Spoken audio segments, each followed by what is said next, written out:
اللہ الرحمن الرحیم نحمدہ و نصلی علی رسول الکریم اما بعد۔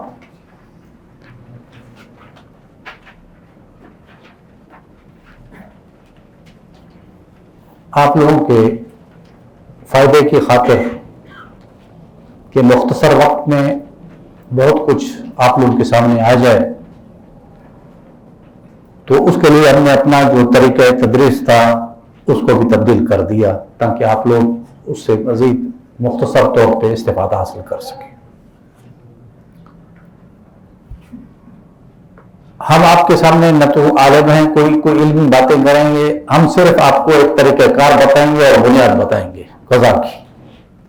باقی علمی چیزیں آپ کے اساتذہ بیٹھے ہوئے ہیں جو ہمارے سب کے اساتذہ ہیں، ان سے آپ استفادہ کر سکیں گے۔ ہم صرف آپ کو موجودہ طریقہ کار بتائیں گے کہ طریقہ کار کس طریقے سے ہوتا ہے اور اس پہ اصول کیا ہے۔ سب سے پہلے تو میں مختصر آپ کو بتاتا ہوں کہ بلوچستان کی جو ہماری ریاست تھی کلات کی،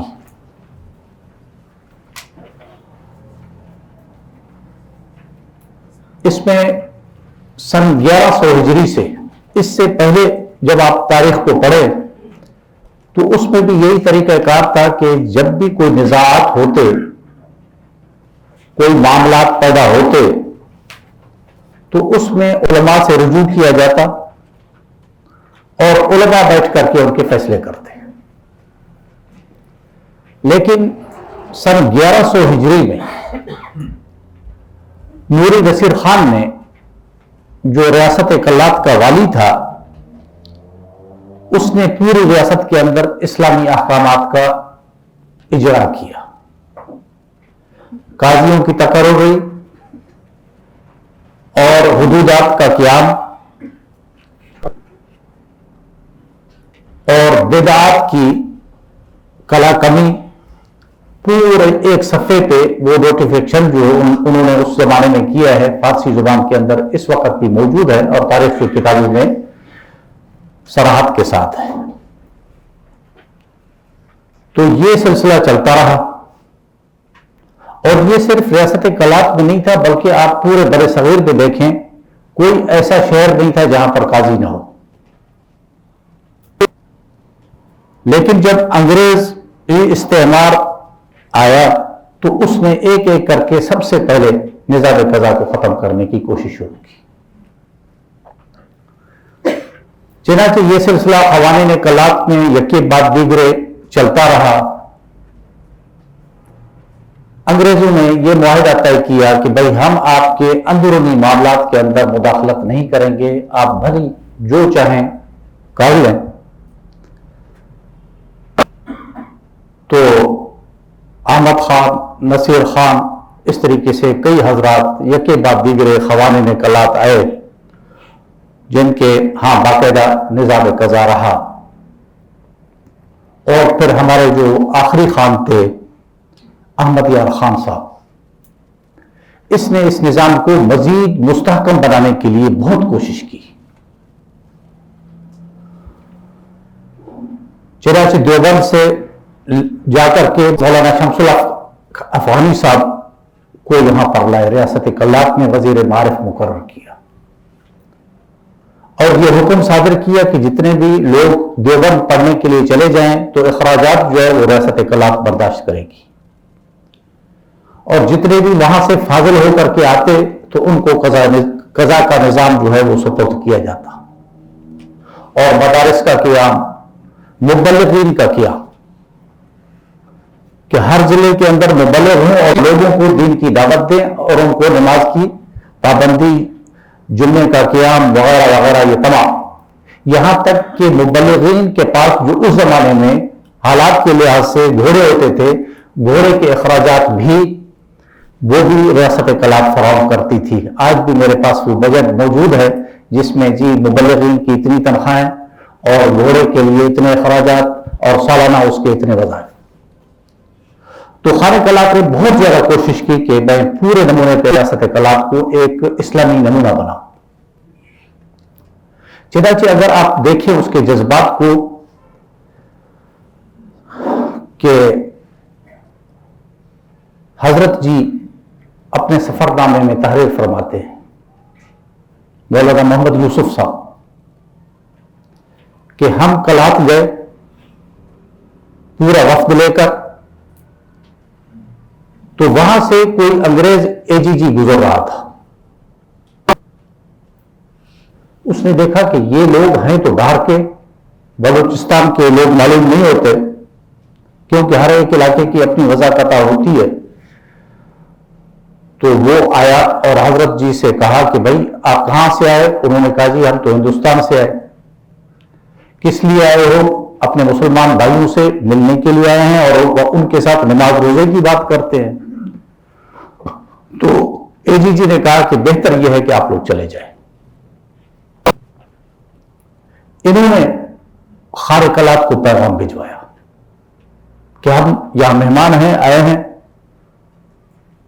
تو انگریز نے ہمیں یہ حکم دیا ہے کہ آپ لوگ واپس چلے جائیں. خان صاحب کو جب پتہ چلا تو خان صاحب نے ان کو بلایا نہیں، بلکہ خود وہاں سے چل کر کے ان کی خدمت میں حاضر ہوا. تو حضرت جی لکھتے ہیں اپنے سفرنامہ کلات میں کہ پوری رات وہ ہمارے ساتھ مجلس کرتے رہے. خان صاحب ہمارا احترام و اکرام کیا اور پھر پوچھا کہ بھائی آپ لوگ کس طریقے سے کام کرنا چاہتے ہیں دین کا. تو انہوں نے اپنے 6 نمبر بتائے. تو خارقلات کا یہ مطالبہ تھا کہ 7واں نمبر ملا لو، پوری زندگی میں آپ کے ساتھ ہوں. اور 7واں نمبر یہ ہے کہ اللہ کی زمین پر اللہ کا نظام. بس یہ 7واں نمبر ملا لے، پوری زندگی میں آپ کے ساتھ ہوں. حضرت جی نے کہا کہ اصل میں بزرگوں نے اصول بنائے ہیں، جب 6 نمبر آ جائیں گے تو 7واں بھی خود آ جائے گا. لیکن خان صاحب اس چیز پر مطمئن نہ ہوئے. تو مطلب یہ ہے کہ ان کے پاس بہت جذبہ تھا اس چیز کا کہ ایک اسلامی پورے نمونے پہ اسلامی جو ہے وہ سلسلہ ہو. چنانچہ انہوں نے اس زمانے میں قانون شہادت بنوا لیا اور ایک دستور العمل دیوانی کلات کے نام سے ایک کتاب بنوائی، اور اس میں باقاعدہ جتنے بھی قاضی تھے ان کو پابند کیا کہ وہ شریعت سے سر منہ انحراف کرنے کے مجاز نہیں ہے، کہ وہ شریعت کی پابندی کریں گے اور شریعت سے سر منہ انحراف کرنے کے مجاز نہیں ہوں گے. چنانچہ یہ دستور العمل دیوانی کلات جو پورا جو ہے وہ 24 دفعات پر مشتمل ہے. زیادہ کافی دفعات نہیں، 24-25 کو دفعات ہیں اس کے. تو اس کے بعد جب الحمدللہ پاکستان بنا اور ریاست کلات اس کے اندر مدغم ہوئی، تو سب سے پہلے یہ کوشش کی گئی کہ کسی طریقے سے اس نظام کو ختم کیا جائے. جو شرعی نظام ہے اس کو کیا کیا جائے؟ ختم کیا جائے. چنانچہ عوام، ہندو، غیر مسلم، سب سے رپورٹیں لی گئی. سب نے بے اتفاق کہا کہ یہ شرعی نظام ہمارا ایمان کا بھی حصہ ہے، ہمارا زندگی کا ایک جز ہے، ہم کبھی بھی اس کو ختم کرنے کے لیے تیار نہیں. چنانچہ انہوں نے اس قانون کو تو نہیں چھیڑا، لیکن مختلف قسم کے قوانین جو ہے وہ لاگو کر دیے کہ بھئی قاضی شریعت کا تو پابند ہے، لیکن پروسیجر یعنی طریقہ کار کے لحاظ سے وہ ضابطۂ دیوانی کا پابند ہے، قانون شہادت کا پابند ہے، فلانا قانون ہے اس کا پابند ہے. تو قاضی کو یعنی ایک لحاظ سے انہوں نے بالکل مقید کر دیا. ان تمام قوانین کی موجودگی میں بھی کئی ہمارے الحمدللہ قاضی صاحبان نے ان سے جان چھڑاتے ہوئے شرعی فیصلے دیے جو آج تک ایک مثال ہے. اور یہ بھی کوشش کی گئی کہ علماء کی جگہ پر غیر عالم لوگوں کا تقرر. ابتدا میں یہ کوشش کی گئی کہ جو بس ظاہری طور پر اس کی شکل شباہت مولویانہ ہے، چاہے وہ عالم ہے یا نہیں، بس قاضی ہے. اور مقصد ان کا یہ تھا کہ کسی نہ کسی طریقے سے اس نظام کو بدنام کیا جائے. لیکن مخلصین کی کوشش سے یہ نظام چلتا رہا. اس کے بعد پھر گزشتہ ادوار میں بھی کوشش کی گئی کہ اس نظام کو ختم کیا جائے، لیکن یہ نظام ختم کرنے میں وہ کامیاب نہ ہو سکے۔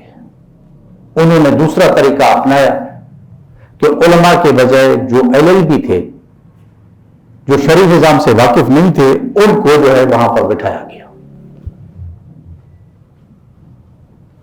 تاکہ ایک نظام جو ہے یہ بدنام ہو۔ جیسے آپ حضرات کو پتا ہے کہ نظام صلاۃ جب قائم ہوا ضیاء الحق صاحب کے دور میں، تو اس میں ناظمین صلاۃ ہندو مقرر کیے گئے، یہ بھی ایک تاریخ ہے، اور معلم القرآن ہندو بھرتی کیے گئے۔ شاید آپ حضرات کے علم میں نہ ہو، لیکن ہم آپ کو بتا رہے ہیں۔ تو اس اسلام کے ساتھ لوگوں نے کیا کیا کیا؟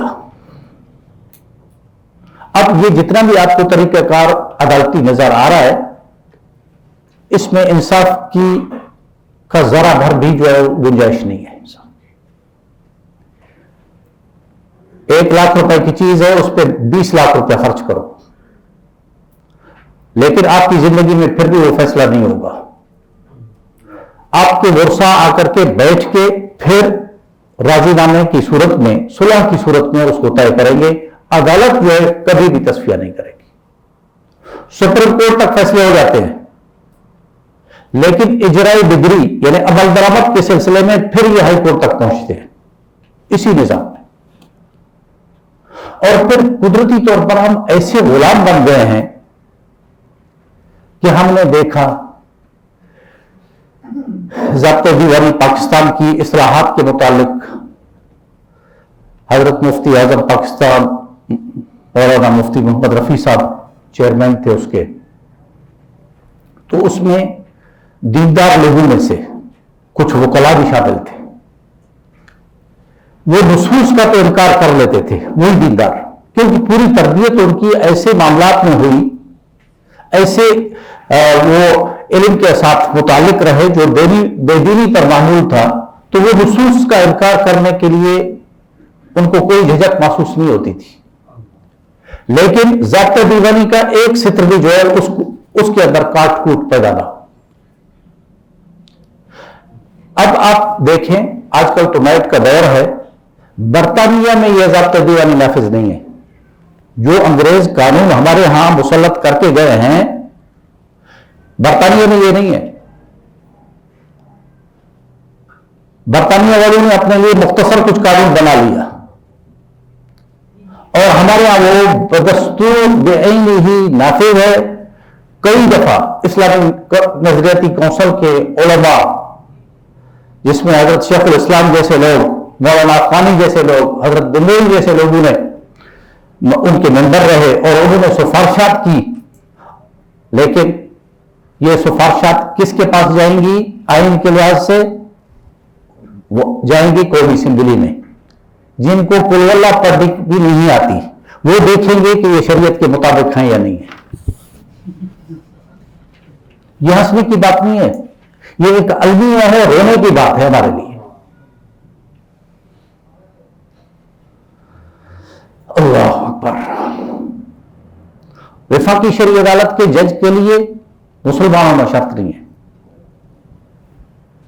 یہ ہمارا نظام ہے۔ اب دیکھیں، ہم اس وقت بیٹھے ہوئے، ہماری ایک ذمہ داری ہے۔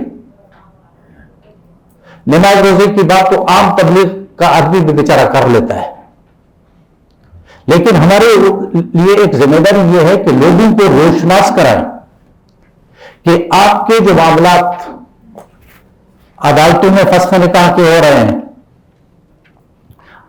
بیٹیوں کو خلا دی جا رہی ہے بغیر شوہر کی مرضی کے، کبھی یہ طلاق واقع نہیں ہوتی، اور نہ ہی ان میں شرعی ضوابط کا خیال رکھا جاتا ہے۔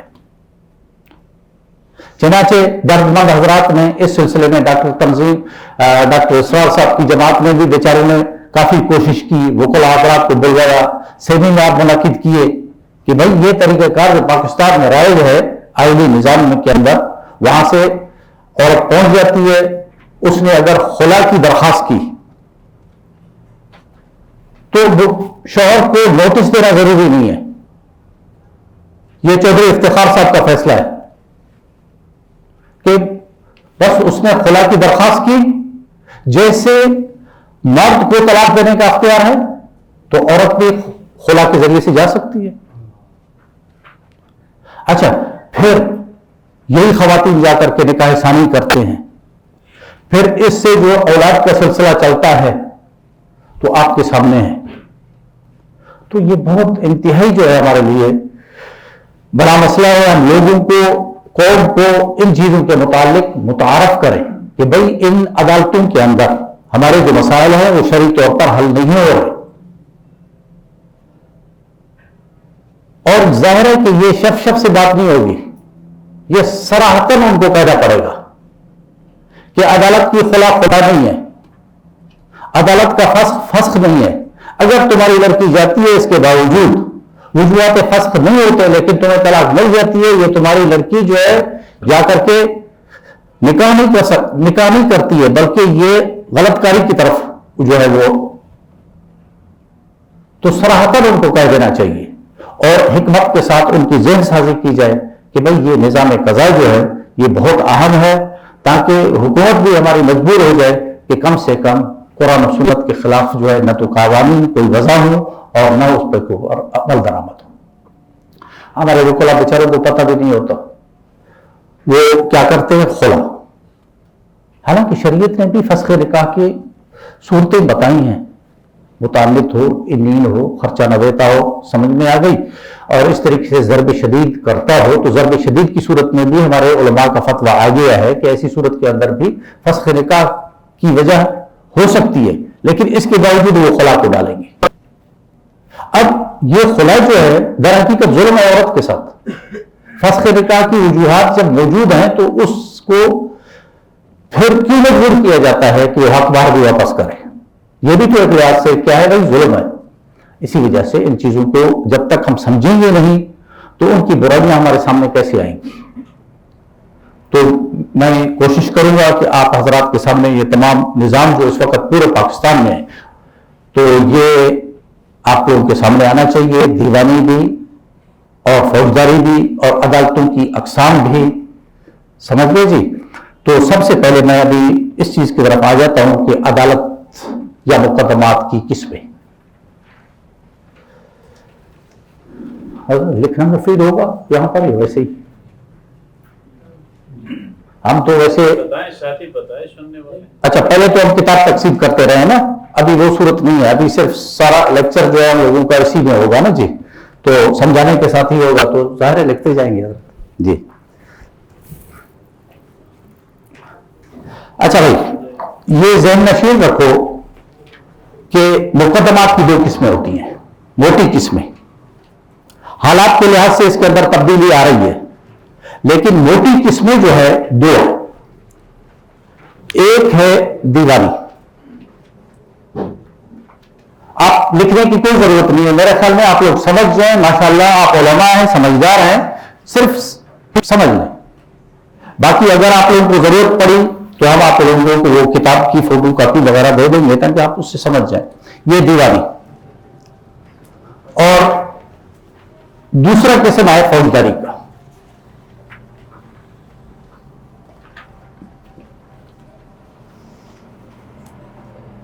اچھا، دیوانی کا مطلب شاید آپ یہ سمجھیں کہ دیوانہ کر دینے والی، یہ مقصد نہیں ہے۔ ویسے آج کل بالکل بے مفہوم یہی ہے، کیوں کہ 20 سال کی عمر میں اگر آپ نے مقدمہ چلایا تو آپ کا پوتا بیٹھ کر کے فیصلہ کرے گا، تو پوری زندگی آپ دیوانہ ہی رہیں گے، لیکن دیوانی کا یہاں پر یہ مطلب نہیں ہے۔ اچھا، دیوانی کا دوسرا ترجمہ سمجھ لیں کہ سول معاملات، اور اگر سول معاملات بھی آپ کو سمجھ میں نہ آئے تو یہ سمجھ لیں کہ زر زن زمین۔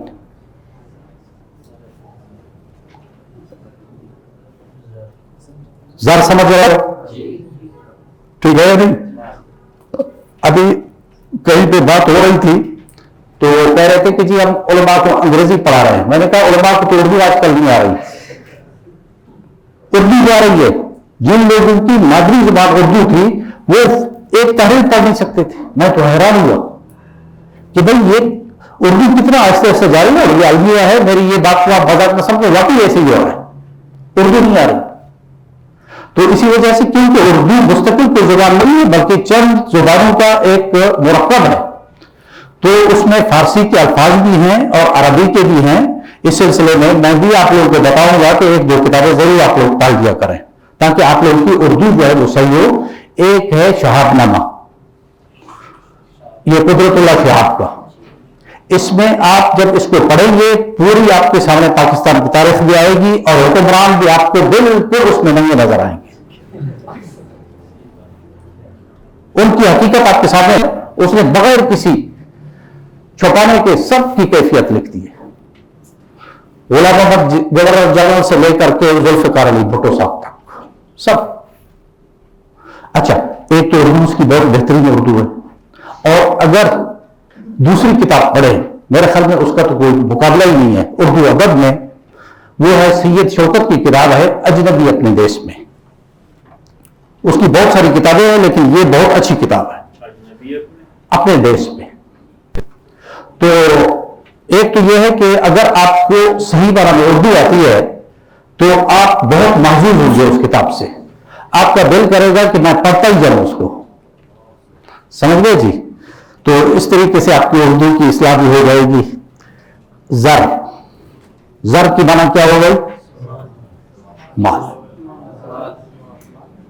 اور زن، اور تیسرا کیا ہے؟ زمین. اب دیکھیں نا یہ موٹی موٹی چیزیں ہیں. اب حساب کتاب کا معاملہ ہوا، لین دین کا معاملہ ہوا، یہ سارا زر میں آ جائے گا. جائیداد ہے، پراپرٹی ہے، کارخانہ ہے، یہ سارا زمین میں آ جائے گا. اور زن بھی اسی میں داخل ہے. زن بیوی، بیوی کے معاملات. ٹھیک ہے یا نہیں؟ اچھا، اب یہ سارے دیوانی کہلاتے ہیں. اور اس کے علاوہ باقی جتنے بھی معاملات اس سے ہٹ کر ہیں وہ سارے فوجداری ہیں. ٹھیک، لیکن میں ابھی مزید آپ کو بتاؤں کہ یہ تو موٹی قسمیں تھیں دو، لیکن حالات کے لحاظ سے انہوں نے انہی اقسام کی بھی نیچے اقسام نکال لی ہیں. کیونکہ پاکستان میں تکثر قوانین ہے. تکثر قوانین سمجھ رہے ہو؟ یعنی کثرت ہے قوانین کی. یعنی ماہر سے ماہر قانون داں آپ اس سے پوچھیں کہ اس وقت پاکستان میں کتنے قوانین رائج ہیں تو وہ کوئی تعداد آپ کو نہیں بتا سکتا. 1000 ہیں، 10,000 ہیں، 25,000 ہیں، کتنے قوانین لاگو ہیں کوئی. آپ سمجھ گئے جی؟ اور جس ملک کے اندر تکثر قوانین ہو تو یہ اسلام کے مزاج کے خلاف ہے. سمجھ میں بات آ گئی؟ آپ دیکھیں حضرت عمر رضی اللہ تعالیٰ عنہ حق مال کے متعلق قانون بنانا چاہتے تھے لیکن رک گئے. اسلام کے مزاج میں تکثر قوانین نہیں ہے. ماہرین کے حوالے کر دو نظام کو، ان کو ایک قانون کا پابند کر دو. مزید قوانین کے اجرا کی کوئی ضرورت نہیں ہے. تمام چیزوں کا حکم شریعت کے اندر موجود ہے. پاکستان میں کثرت کے ساتھ قوانین نافذ ہے، اس کی کوئی تعداد نہیں بتا سکتا. ماہر سے ماہر قانون دان بھی نہیں بتا سکتا. آپ سمجھ گئے؟ عمل ہو رہا ہے یا نہیں ہو رہا یہ الگ بات ہے، لاگو ہے. اچھا، اب دیکھیں یہ زر ہے، زن. اب زن کے لیے انہوں نے ایک عدالت بنائی دیوانی سے ہٹ کر. ایسے سمجھیں کہ دیوانی کی ایک ذیلی شاخ ہے فیملی کورٹ جج، فیملی کورٹ. یہ ایک مستقل عدالت بن گئی جس کے اندر جتنے بھی آئینی معاملات ہیں میاں اور بیوی کے وہ کتنے ہو سکتے ہیں؟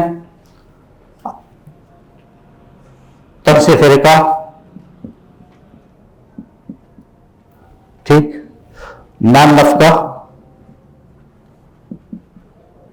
حق مہر، حضانت، ٹھیک ہے، اور اعادہ حقوق زوجیت.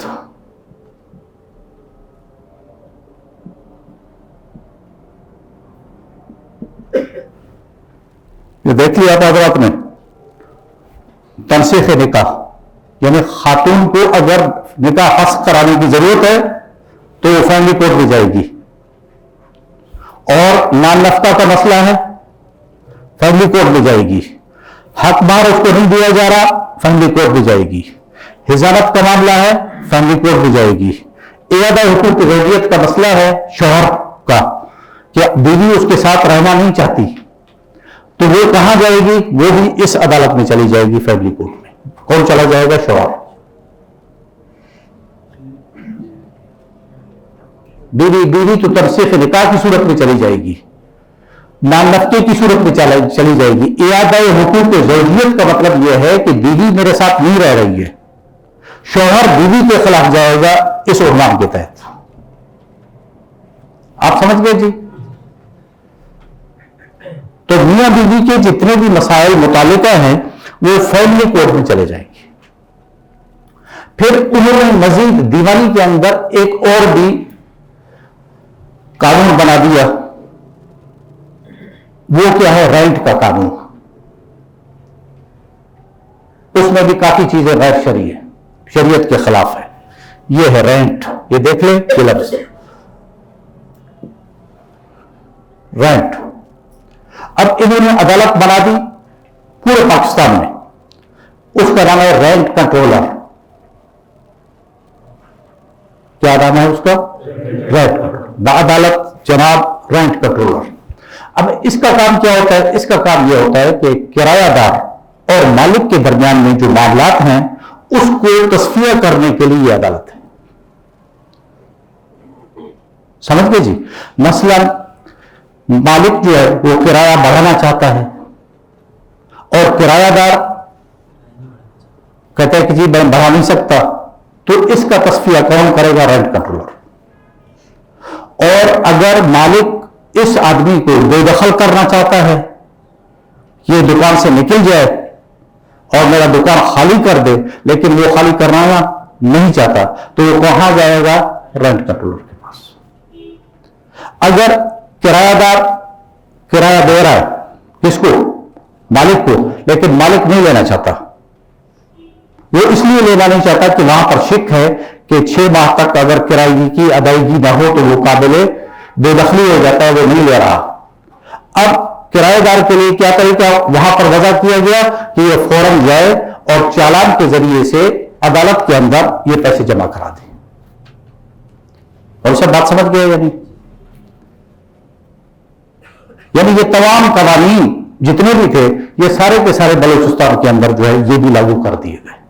اب قاضی جو ہے بحیثیت قاضی کے وہ رینٹ کنٹرولر بھی ہوتا ہے اور فیملی جج بھی ہوتا ہے, اور سول معاملات جتنے بھی ہیں وہ سارے کے سارے طے بھی کرتا ہے. آگے بات سمجھ میں تو ہمارے علم میں یہ بات آئی, اور چونکہ ہم رہے یہاں پر تقریباً کوئی جتنے بھی ہمارے علماء گزرے اس نظام میں کسی نے بھی اس قانون کے مطابق فیصلہ دیا نہیں. اور یہی اعتراض جو ہے اسلام آباد کی ایک کمیٹی آئی تھی, انہوں نے کہا جی آپ کیا کرتے ہیں اس معاملے میں؟ ہم نے کہا یہ کرتے ہیں. کہتے جی قانون جو یہ ہے, ہم نے کہا ہم اس قانون کو ماننے کے لیے تیار نہیں ہے جو قرآن و سنت کے خلاف ہوگا. صاف بات ہے, ہم اس کو قانون ہی نہیں مانتے. تو الحمدللہ یہ نظام مطلب جو متدین علماء کے پاس رہا ہے تو کبھی بھی کسی نے جو ہے وہ نہیں کیا. آگے بات سمجھ میں تو رینٹ کے معاملات, فیملی کورٹ کے معاملات یہ سارے کے سارے دیوانی کہلاتے ہیں. اچھا, اس کے ساتھ ساتھ دوسرا عدالتی نظام ہے فوجداری. فوجداری کا مطلب کیا ہے کہ جو معاملہ سول نہ ہو, حدودات سے یا قتل وغیرہ سے متعلق ہو, تو یہ فوجداری عدالت کے اندر آئے گا. آپ سمجھ گئے؟ حدودات یہ حدودات ہو گئے, اور قتل قصاص دیت, معمولی نوعیت کے جھگڑے,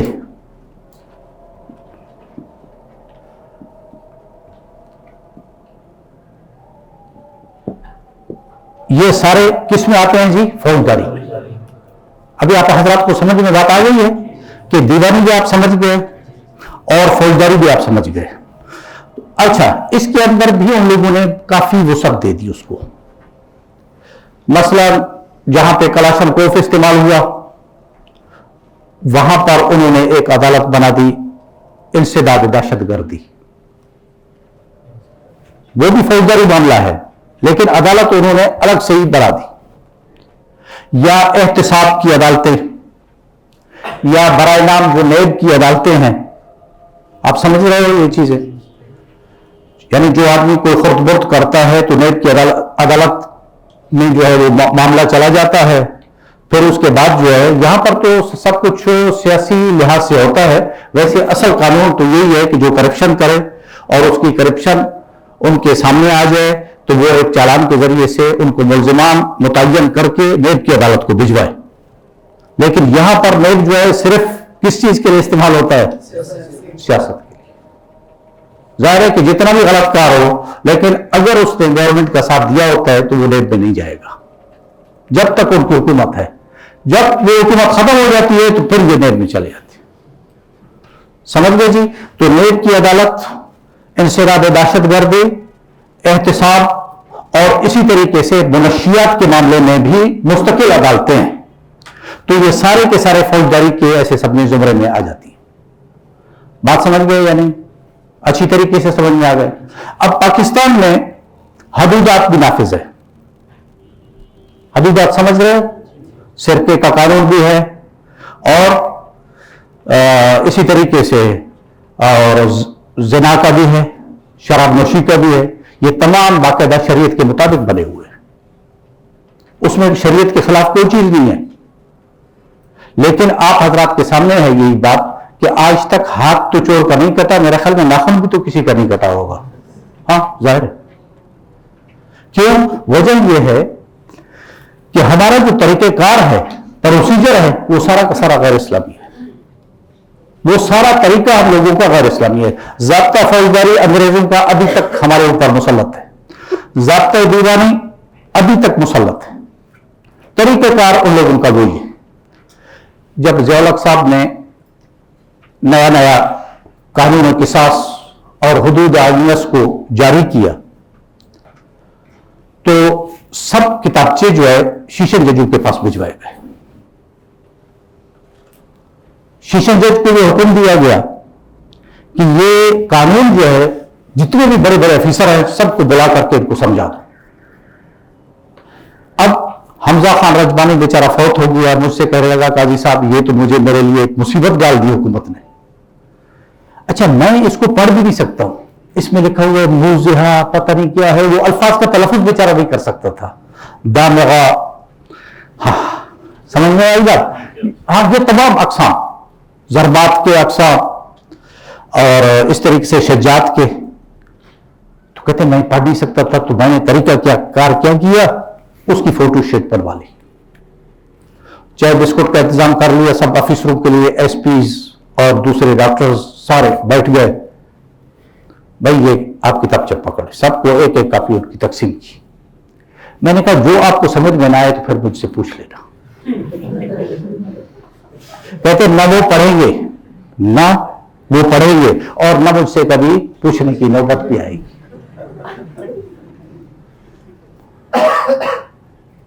سمجھ گئے نا جی؟ جتنے بھی آپ، یہ میں بات ایسے نہیں کر رہا ہوں، آپ لوگوں کا عدالتوں سے واسطہ نہیں پڑا. ہم لوگ تو 24 گھنٹے عدالتوں میں ہوتے تھے. آپ جا کر کے، میں آپ کو چیلنج کرتا ہوں، کوئی مدرسے سے اگر کوئی پڑھا ہوا ہے اس کی بات نہیں کر رہا ہوں، کیونکہ ایسے افیسر بھی ماشاءاللہ آ رہے ہیں آج کل جو مدرسوں میں پڑھے ہوئے ہیں. تو باقی حضرات سے آپ پوچھ لیں کہ اگر وہ ان کا تلفظ بھی صحیح معنی میں کر سکے تو. اب نظام کو رائج کون کریں گے؟ وہ لوگ جو اس کا تلفظ بھی نہیں کر سکتے. جیسے نظام صلاحت کو کس کے حوالے کیا گیا تھا؟ سندھ میں ہندو ناظرین اصلاحات مقرر ہوئے. وہ ہندو بیچارہ دوڑ رہا تھا ادھر ادھر، بھائی مسلمان میاں نماز پڑھو، نماز کا ٹائم ہو گیا ہے. اور یہ ایک حقیقت ہے، پوچھ لیں. سمجھ میں بات آ گئی؟ تو ضیاء الحق صاحب نے اسلام کی جب بات شروع کی تو خواتین ساری باہر. مولانا سمیع الحق صاحب کا اداری آ گیا تھا الحق میں، ماہانہ میں، تو کافی خواتین ہزاروں کی تعداد میں موجود ہیں. ضیاء الحق صاحب کو کہا گیا کہ یہ جو آپ اسلام نافذ کر رہے ہیں خواتین اس کے خلاف آئی ہیں. مولانا سمیع الحق صاحب جب فرماتے ہیں کہ میں گیا ان کے پاس کہ بیٹیوں بہنوں تم لوگ کیسے آئے ہو؟ انہوں نے کہا کہ یہ اشتہار دیا گیا ہے کہ پلاٹ تقسیم ہوں گے، ہم پلاٹ لینے کے لیے آئے ہیں۔ دماغ میں بات آ گئی یا نہیں آئی؟ یعنی اس حد تک جو ہے اسلام کے ساتھ غیر مسلموں نے نہیں، مسلمانوں نے حرب استعمال کی۔ اچھا، وقت تو نہیں ہو رہا نماز کا؟ ہو گیا؟ چلو جی۔